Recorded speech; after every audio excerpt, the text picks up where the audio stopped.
各位朋友，大家好。今天我们有一位用户来我们办公室来消毒杀菌，我们跟这位用户，他姓包啊，我们跟他也聊一下使用呼吸机这个感受。哎，小包啊，能谈一下就是你没带呼吸机的情况是怎么样？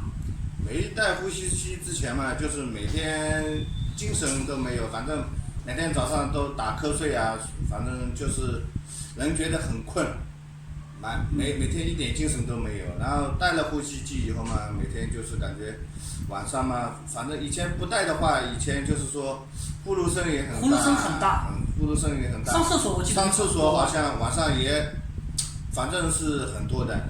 现在的戴上以后，戴上的第一天开始就感觉很好，然后是现在，戴着的话，一戴这个面罩基本上晚上可以说是基本上不上厕所的。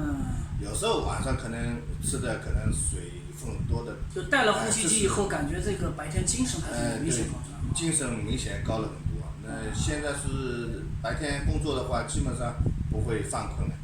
犯困是不大犯困，上厕所也少多了。上厕所基本上。我印象中以前好像上厕所还挺讨厌的。原来的话，基本上每天晚上都要上好几次。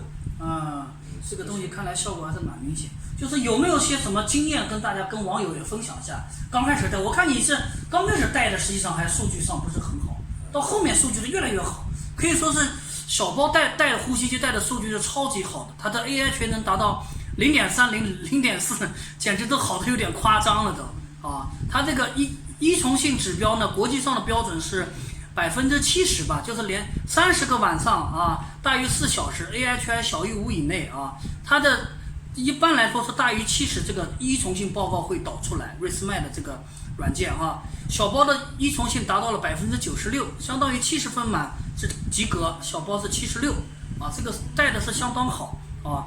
应该就刚开始带，我觉得数据还有点偏高。刚开始的可能一开始也不习惯，可能有时候晚上会张嘴啊什么的，后来就慢慢习惯了，嘴巴也不张了，那就可能数据可能都好了吧。